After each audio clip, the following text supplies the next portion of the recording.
Pop culture has trained us to expect a very specific type of hero when it comes to catching serial killers. We picture a brilliant detective or an FBI behavioral analysis profiler standing in front of a whiteboard, perfectly predicting a criminal's next move based entirely on psychological deduction. The reality of the 1970s and 80s looked very different. Law enforcement agencies found themselves completely overwhelmed by elusive killers who left behind dozens of victims across multiple jurisdictions. The resulting manhunts were messy, chaotic, and deeply frustrating for the detectives trying to solve them. Entire cities went into states of public panic. Police departments poured millions of dollars into highly specialized task forces, deploying helicopters, setting up dedicated hotlines, and logging millions of man-hours. Yet, month after month, these massive operations yielded almost nothing but dead ends. The truth is, the most prolific killers in modern history rarely fell victim to supercomputers or elaborate psychological profiles. They were caught because they made incredibly mundane, careless mistakes. The largest, most expensive police operations ever assembled ultimately relied on the most basic tool in the law enforcement playbook to actually secure an arrest: the routine traffic stop. Take the case of Peter Sutcliffe, who terrorized the north of England for 5 years. He murdered 13 women. In response, local police expended over 2.5 million hours trying to track him down. The investigation ballooned to an unmanageable size. Senior detectives developed institutional blinkers, filtering out solid leads while pouring resources into a notorious audio tape that purported to be from the killer. The tape turned out to be a complete hoax, but it misdirected the senior leadership for a significant portion of the manhunt. While the task force refined its psychological profile, Sutcliffe's own history was sitting in their files. Officers had actually arrested him years earlier in a red light district, found a hammer in his possession, and then simply let him go. He was interviewed and released 9 separate times during the active investigation. The climax of this massive search arrived with a profound anticlimax. In January 1981, a routine patrol officer simply noticed a parked car sitting in a driveway with a man and a sex worker inside. The officer ran the vehicle's plates. They didn't match the car. Sutcliffe had attached fake, stolen license plates to his vehicle. Police brought him in for the property violation.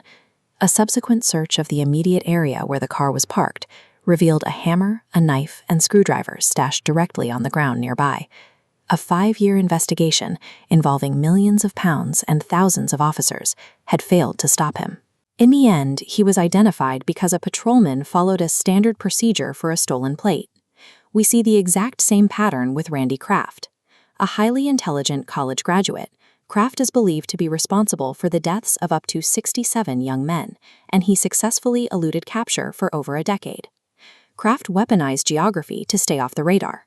He picked up victims in Southern California, traveled to Oregon on business trips, and even flew to Michigan, leaving bodies discarded alongside freeways across multiple state lines. His downfall finally arrived on a dark stretch of Interstate 5 in Orange County at 1:10 a.m. on May 14, 1983. 2 California Highway Patrol officers observed a Toyota Celica driving erratically and making illegal lane changes. Suspecting a driver under the influence, they signaled for the vehicle to pull over. Kraft exited a car, casually dumping the contents of a beer bottle onto the pavement right in front of the officers. He then took a field sobriety test and failed it. While Kraft was being arrested for the DUI, the partner officer walked up to the Celica. In the passenger seat, partially covered by a jacket, he found a 25-year-old Marine. He had been strangled to death. A thorough search of the car's trunk uncovered a ring binder. Inside was a neatly printed, coded scorecard containing 61 cryptic references to Kraft's victims. Kraft spent 10 years carefully evading the police, only to undo it all in a single night. Evading capture for so long breeds a fatal arrogance, an arrogance that eventually convinces a killer they can safely drive drunk down a major interstate with a victim in the passenger seat. This happens constantly in high-profile cases.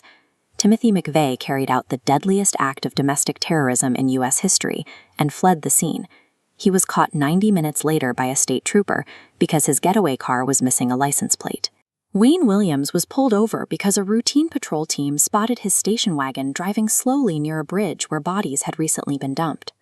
Complex forensic science, like matching microscopic carpet fibers to William's home or decoding Randy Kraft's multi-state scorecard, is absolutely crucial for securing a conviction in court. But those tools only come into play after a mundane error triggers an arrest. Look at the tiny cluster of dots on the screen. These represent elusive criminals. Now, look at the massive, overwhelming grid of intersecting lines representing the millions of routine traffic stops conducted every single year. Mathematically, a collision is inevitable.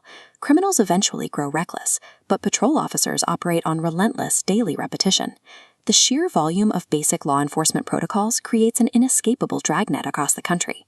The pop culture myth tells us that it takes an evil genius to catch an evil genius. But history shows us that decades of careful planning, cross-country evasion, and extreme arrogance are almost always defeated by the banality of a busted taillight.